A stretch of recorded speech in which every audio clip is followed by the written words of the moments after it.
Hello बच्चों, let's read this question. The question says that the 2s orbital is dash symmetric. मतलब बच्चों यहाँ पे हमारा क्वेश्चन क्या बोल रहा है? क्वेश्चन बोल रहा है कि जो 2s ऑर्बिटल होता है वो किस टाइप का सिमेट्रिक होता है उसको हम देखेंगे। तो बच्चों यहाँ पे हमारा क्वेश्चन के हिसाब से यहाँ पे की कॉन्सेप्ट आ जाएगा। यहाँ पे हमारा की कॉन्सेप्ट आ जाएगा शेप ऑफ ऑर्बिटल्स हम बोल सकते हैं और बोल सकते हैं टाइप्स ऑफ ऑर्बिटल्स भी बोल सकते हैं। तो बच्चों अब हम देखते हैं कि ऑर्बिटल का शेप क्या होता है। तो पहले हम देखेंगे जो एस ऑर्बिटल होता है उसका क्या शेप होता है, यहाँ पे हम डिस्कस करेंगे। जो एस ऑर्बिटल होता है, ये जो एस ऑर्बिटल होता है वो क्या होता है, यहाँ पे स्पेरिकली जो एस ऑर्बिटल होता है वो होता है स्पेरिकली सिमेट्रिकल होता है। ये क्या होता है बच्चों, स्पेरिकली सिमेट्रिकल होता है about nucleus. About the nucleus जो एस ऑर्बिटल होता है वो स्फेरिकली सिमेट्रिक होता है। मतलब इसका मतलब ये हो जाता है कि जो probability of finding electron, that means the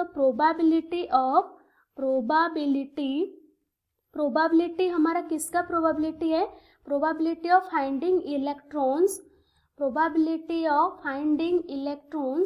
is same in all direction.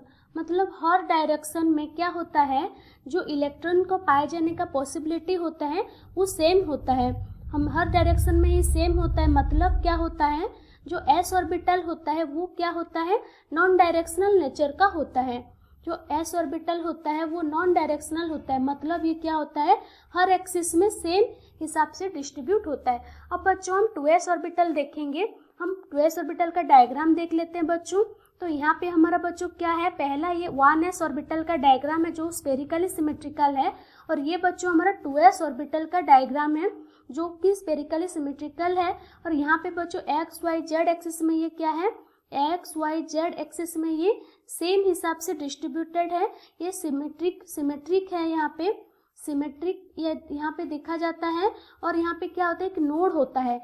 ये नोड बच्चों क्या होता है, नोड जो होता है ये एक होता है सरफेस होता है जहाँ पे क्या होता है, प्रोबेबिलिटी ऑफ फाइंडिंग इलेक्ट्रॉन यहाँ पे क्या होता है, 0 होता है। मतलब ये जो नोडल रीजन हम बोल सकते हैं, ये नोडल रीजन में क्या होता है, यहाँ पे इलेक्ट्रॉन देखा नहीं जाता है। और मतलब ये जो एस ऑर्बिटल होता है वो स्पेरिकली सिमेट्रिकल होता है। अब बच्चों हम क्वेश्चन पे जाते हैं। हमारा क्वेश्चन था द 2s ऑर्बिटल इज डेक्स सिमेट्रिक। तो बच्चों हमारा फाइनल आंसर हो जाएगा यहाँ पे स्पेरिकली सिमेट्रिक। जो एस ऑर्बिटल जो 2s ऑर्बिटल होता है वो स्पेरिकली सिमेट्रिक है। यहाँ पे हम डायग्राम में देख लिए 2s ऑर्बिटल कैसा दिखता है यहाँ पे, और ये क्या होता है, स्पेरिकली सिमेट्रिक होता है। ये बच्चों हमारा क्वेश्चन के हिसाब से हो गया। Appropriate answer is that the 2s orbital is spherically symmetric. I hope you understood it well. Best of luck. Thank you.